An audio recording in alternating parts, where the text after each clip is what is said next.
এখানে ও ছাড়া আরো কেউ ওর সাথে আছে। কি? মানুষ নয়, জিন। আল্লাহ রক্ষা করুক। ও আপনার মেয়েকে ভালোবেসেছে, ও আপনার মেয়েকে নিয়ে যেতে চায়। আমার মেয়েটাকে বাঁচান মৌলভী সাহেব। আল্লাহর ইচ্ছে ছাড়া কিছু হয় না, কিন্তু চেষ্টা আমার থাকবে যাতে ওর পাশে কোনো অশরীরী আত্মা ঘেঁষতে না পারে। এটা ওর গলায় দিয়ে দিবেন, কোনো অবস্থাতেই তাবিজ খোলা যাবে না। জি হুজুর।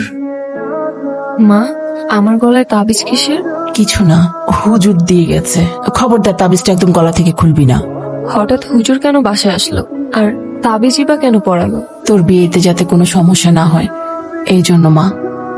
কিন্তু মা, আমার মনে হয় এখন আর এটা দরকার পড়বে না। আমি একজনকে ভালোবাসি, আমি তার সাথে তোমাদের দেখা করাতে চাই। আচ্ছা ঠিক আছে, ফোন নাম্বারটা দে, আমি ওর সাথে কথা বলবো। কিন্তু ও তো কোনো ফোন ইউজ করে না।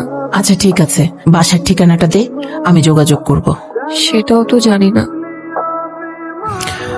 মারে, তুই এসব নিয়ে ভাবিস না তো, আল্লাহর উপর ভরসা রাখ, আল্লাহ সব ঠিক করে দিবে।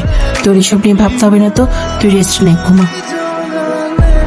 কিন্তু মা, আলাদিন তুমি কোথায়? তুমি তো বলেছিলে আমি তোমাকে যখনই মনে করবো তুমি আমার কাছে চলে আসবে। আমি তোমাকে ভীষণ মিস করছি। তুমি কি আমাকে ভুলে গেছো, নাকি তুমি সত্যি আমার কল্পনা ছিলে? আমি জানি তুমি এখানেই আছো, সামনে আসো, আমি তোমাকে ভয় পাই না।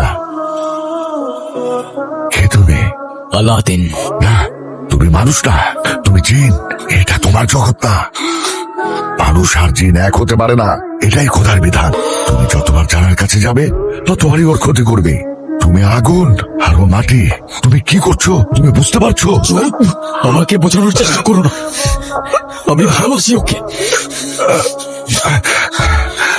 এটা ভালোবাসা না, এটা আসক্তি। শয়তানও এক সময় খোদার হুকুম মানতে চায় নাই।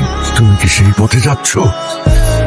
তুমি সত্যি যদি ওকে ভালোবাসো তাহলে ওকে ছেড়ে দাও, কারণ তোমার সান্নিধ্য ওর জন্য বিষাক্ত। না, আমি ছাড়বো না ওকে। ও আমার, শুধু আমার। আমাদের মাঝে যে আসবে আমি তাকে পুড়িয়ে ছাই করে দেব। তুমি ভুল করছো, এখনো সময় আছে। তুমি বোঝার চেষ্টা করো।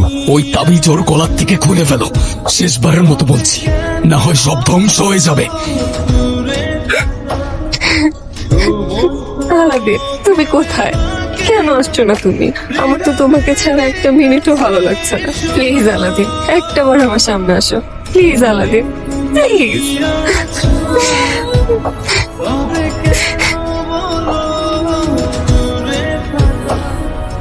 যা।